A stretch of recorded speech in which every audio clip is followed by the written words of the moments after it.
Well, the weather is fine for some in Houston today. For others, they're waking up to some showers.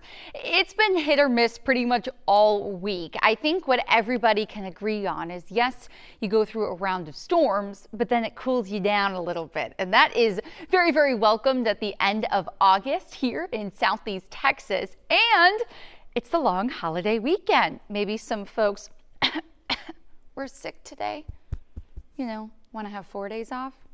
I don't know. I'd be jealous of you if you did so, but good for you. If you do have those outdoor plans, the sun will be out maybe for a little bit, then some clouds, then some storms, then sunny again. It's going to be one of those deals where it's really going to be isolated in nature. So you just have to be flexible with your plans.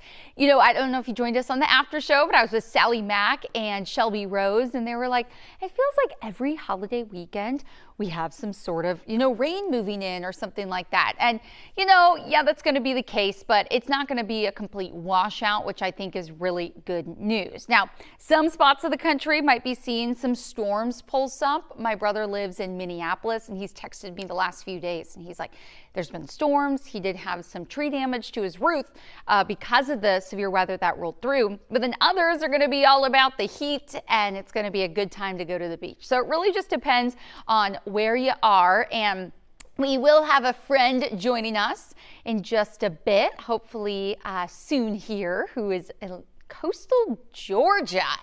So talking about Labor Day, that domestic travel is actually up by 9% this weekend compared to just last year. Now, it makes sense. Maybe more people are going to be out and about. AAA is the one letting us know those statistics, but the cost to get out of town definitely could be a little bit more expensive. So I want to bring in our friend, Chelsea Torres, who is live in Tybee Island, Georgia. First off, Chelsea, I am so jealous. I love Tybee Island. I have a sweatshirt that says Tybee Island on it. So I wish I could be wearing it with you, but from afar. What are people saying? Are they excited to be traveling this Labor Day season?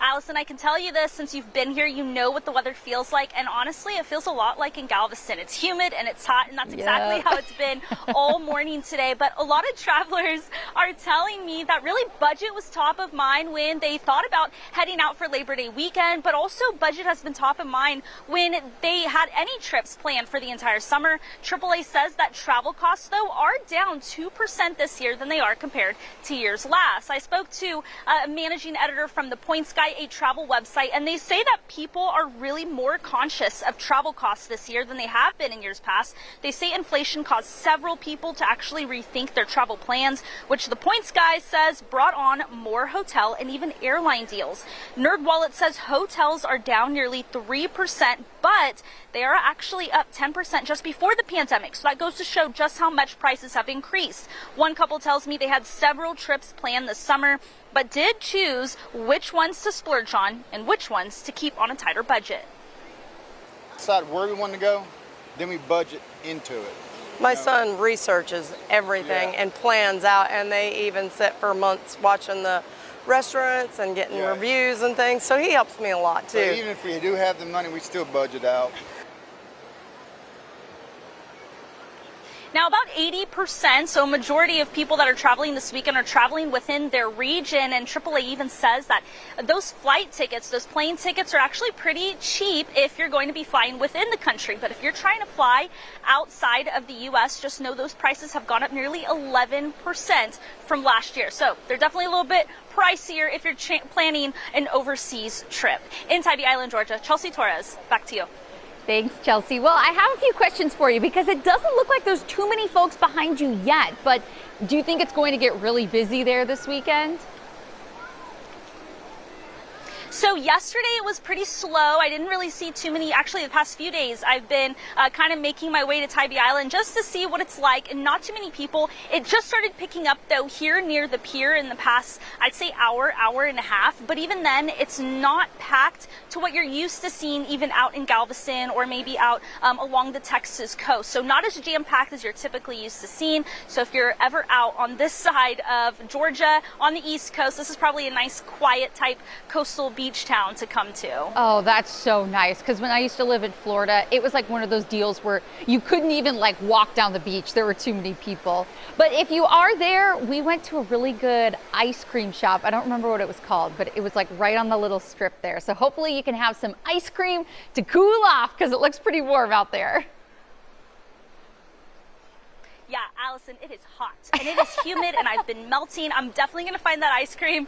I've already found a coffee shop, so Perfect. Ice cream is next on my list. Thank you. Yes, and then you got to get a shirt or something because Tybee Island is awesome. Well, Chelsea, thank you so much. Have a fabulous Labor Day weekend. Hopefully you get to enjoy it with some friends. Thank you, Allison. You have a good weekend too. Bye. Well, you know, there's a lot to do here in Southeast Texas over your Labor Day weekend. I want to take you out to some graphics that I made. So first I want to talk about the rain now and then kind of transition into some of the fun events. But you know, it's going to be hit or miss, but take a look at the radar. All the rain is basically from League City to Galveston to Boulevard Peninsula and then out toward coastal East Texas and then even into coastal Louisiana. So hey, that's good for the start of your Friday, but I think a lot of folks are saying, hey, I wish the radar looked like this Saturday, Sunday, Monday. Is it going to? Well, I think there's going to be a few more scattered showers. So if you live in Pasadena, South Houston, Friendswood, even probably Pearland could be seeing a few showers coming up. But the good news is there's no lightning right now. But let's talk about that flood risk. So maybe you are going to hop on I-10, head east. You have family in Beaumont, you know, even out toward New Orleans. We're looking at a 2 out of 4 flood risk close to the coast. That does include Galveston Island, but you can see the 1 out of 4 marginal risk does include Jersey Village, Houston, just on the outer edge of the Woodlands, and then all the way down to Matagorda, Angleton, Palacios. So something to keep in mind. So maybe you have those plans this weekend.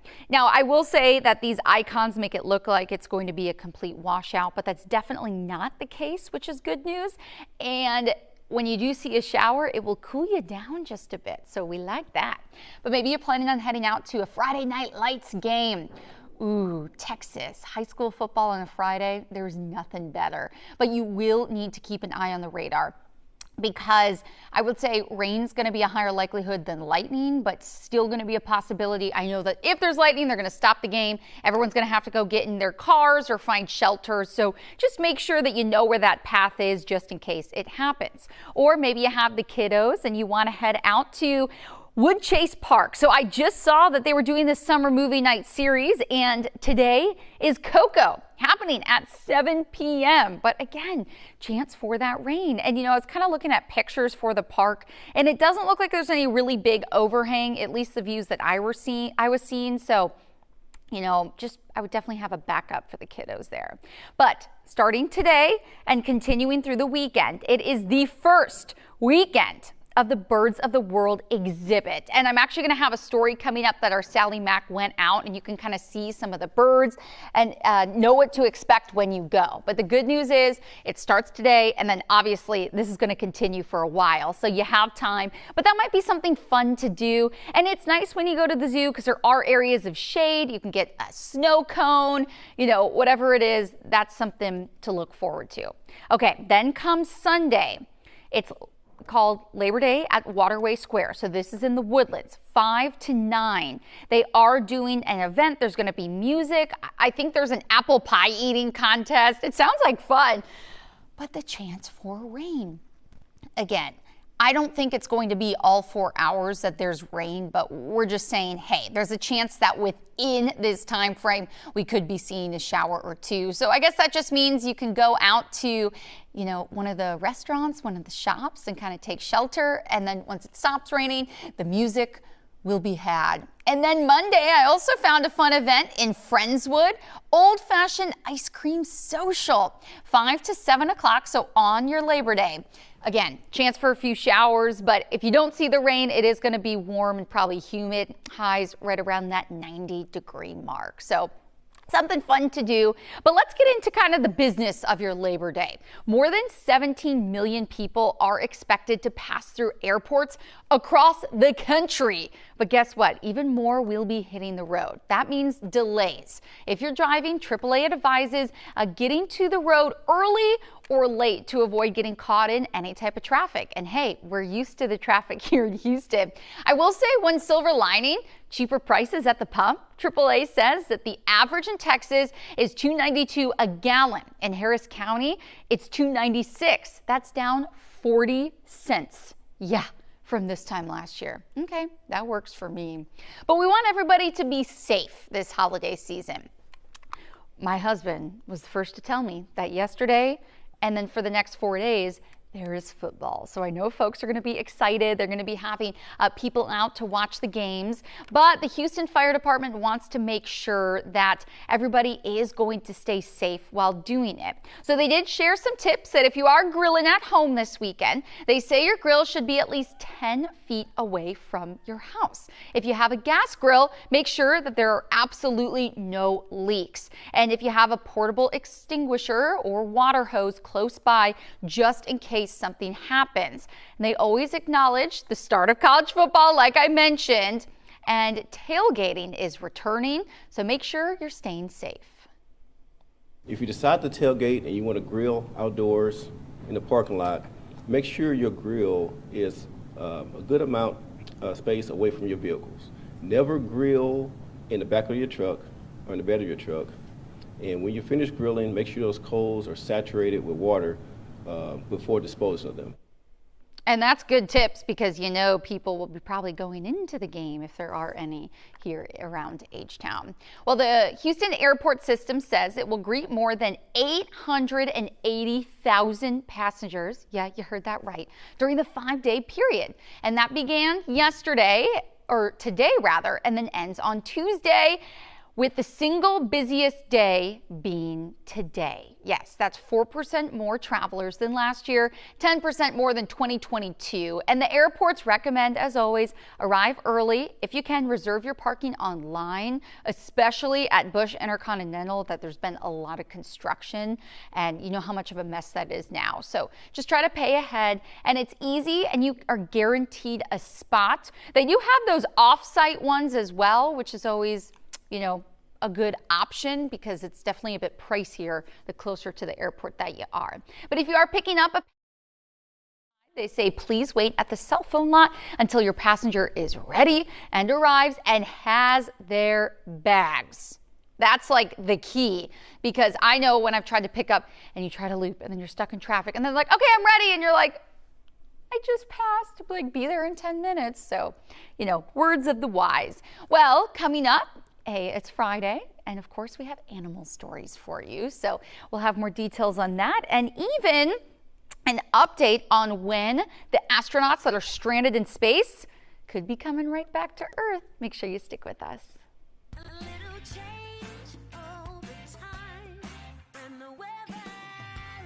Fox 26 is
26 YouTube page. Like and subscribe today. A little change all the time when the weather is fine. Hello, friends. It's not a Friday on Forecasting with Friends without our animal friends, right? I mean, I wish I could just share pictures of my dog Ryder, but hey, I think a gator will be good. Okay, so listen to this. Let me set the scene. Police officer in Fulshire showed his best wrangling skills when he responded to a call about an alligator at someone's home. Check this out. Come here.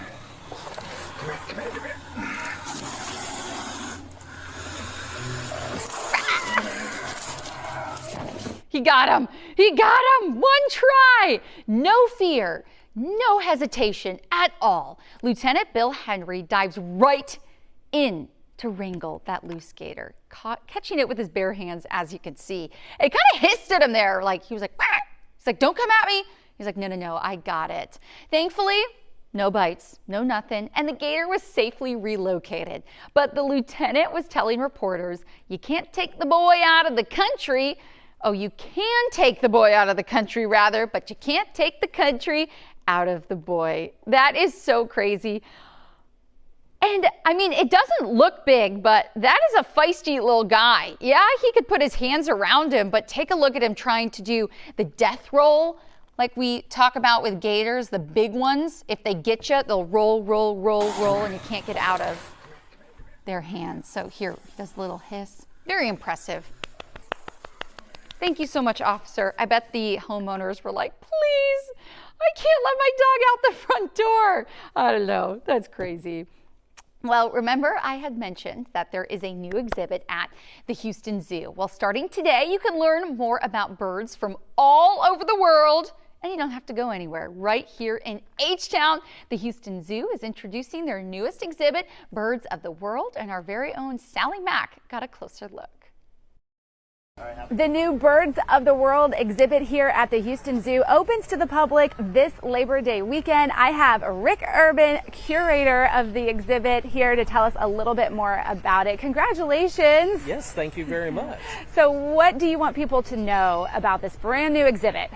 Well, this is our Birds of the World exhibit, and it features 3 different aviaries. We have a bunch of brand new birds that nobody has ever seen here at Houston. We've got our North American songbird aviary, the African savanna aviary, and our South American wetlands aviary. How many different species would you say is in each aviary? Well, roughly about 15 species per aviary. Right now, it's not completely full, but we're working on it. Over the next couple weeks, we'll have right now approximately 33 species, and about 25 of them are brand new species to the Houston Zoo. And people can actually go into the South American aviary. That's where you have the flamingos. You're going to get up close and personal with our flamingos. Yeah. You get right up to the water's edge, and you can really see the amazing things that flamingos do in their daily lives. This is included in the cost of admission to the zoo? Okay, so it's a permanent exhibit, Birds of the World. You'll find it right next to the Galapagos Islands exhibit. Rick, thank you so much. Appreciate it. Birds of a feather flock together. That's what they say, guys. Come on out. Cool, Sally. And we mentioned flamingos, so of course we're going to show you. This was a few weeks ago when they were on the move, moving right into their new home. Take a look at the crowd of people that literally got to stand there. I mean, they're just steps away and take video, and the flamingos are like, okay, I'm checking it out. Yeah, look at that one up front. It's like, follow me, crowd, follow me. That is so cool. They are such beautiful animals. And I haven't been to the zoo yet, but oh my gosh, look at them. They're like dancing. I mean, obviously they're running, but it looks like they're doing a little dance. Wow, that is so cool. So there they are, walking literally into their new home. And there they are, beautiful. They're probably cooling down in the heat. You know it's hot out there. That is so fun. I mean, obviously pink is my favorite color, so I absolutely love to see it. Okay, moving on to a different type of bird. Wildlife experts in Missouri were concerned about a bald eagle. There he is. They thought that he was injured. Turns out perfectly healthy. It was just too fat to fly after eating a really large meal. Okay, there is the x-ray there, and it looks like parts of maybe a raccoon paw inside of the eagle, suggesting that the bird feasted on some roadkill in the area, and he was just too fat and he couldn't fly. But you know, digestion happened, the whole deal, and it was released in the area it was found. Okay, so we actually pushed this story out maybe a few days ago or last week, and I was like, okay, we have to get this in the show. Too fat to fly, poor little guy, but there he is, spreading his wings. He's ready to fly away. That's really awesome. Well, I want to show you this crazy video. I don't know if you saw it on social media, but it was the moment a tree came crashing down. Here we go, big lightning strike. And this cyclist literally flipped over the tree. I mean, but can you talk about the timing? So I've been watching this, and I think they zoom in. But what happens is you can see that the friend that's walking, the umbrella turns inside out. So I actually think that the cyclist was turning and looking at his buddy, and so he literally didn't have time to stop. Okay, ready. Here's the guy walking, the umbrella's inside out. His buddy that's biking looks at him and just goes, whoa, and then just runs into the tree. Now, I don't have any official reports, but I don't think either of them were injured. But you can see how close that lightning strike was. I mean, it's just impressive. Again, this was in Milwaukee a bit earlier this week, and there's been a lot going on. Now, let's talk about a volcano in Iceland. Okay, first off, the Northern Lights, but it's spewing lava. The eruption sparked from a new series of earthquakes in the region. It's the 6th eruption this volcano had since this past December. Authorities are warning residents and tourists not to get too close to the site. But I mean, I hate to say it, but it's beautiful to see all that lava that is rushing down, and it looks like you can see the moon in the distance. But when there's the Northern Lights, you gotta see it, right? Very cool. Okay, well, I promised you an update on NASA. And Boeing says the Starliner capsule will unlock from the International Space Station no earlier than 6:04 p.m. on September 6th. And it will land on the White Sands Space Harbor in New Mexico. Now, this one is without the astronauts on board.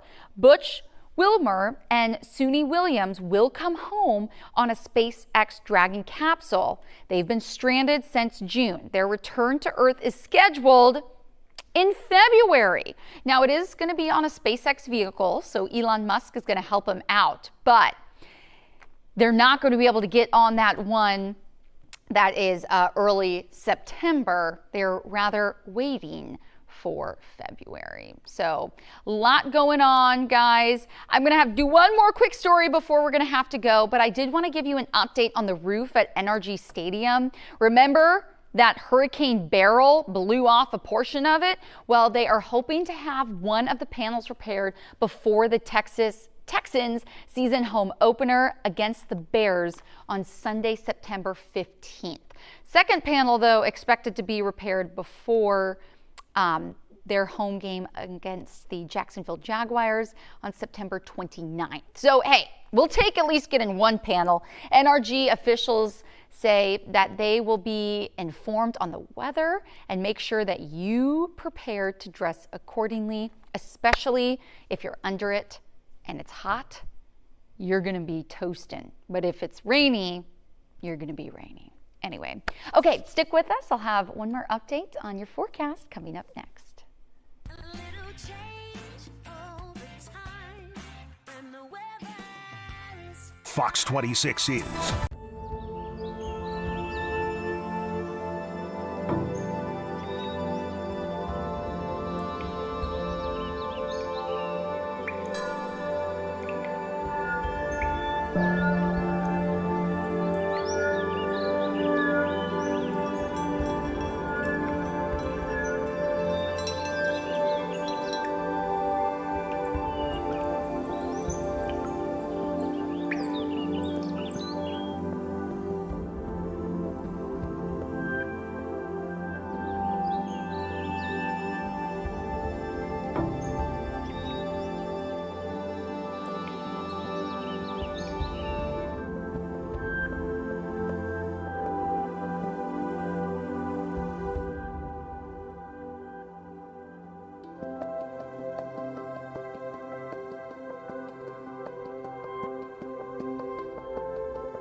The Fox 26 YouTube page. Like and subscribe today. Welcome back, friends. I do want to take you out to our Fox Rad radar, showing you the only rain that we are seeing inland right now. It's passing just to the south of Pasadena, just to the east of Pearland. Could be seeing a few isolated showers heading toward Alvin, Texas City, and Galveston. Elsewhere, it's dry but really gloomy. So our latest models have been doing a pretty good job at showing the east side of the viewing area has a higher likelihood of seeing those isolated storms. I'd say if you're out toward College Station, even into Wharton, it looks like the rain would potentially be moving in a bit later today. But coastal showers and storms possible tomorrow morning, but then take a look at coverage begin to increase by the afternoon. Much more scattered in nature, but the good news is the rain should be on and off, and it's basically going to be a rinse and repeat on Sunday.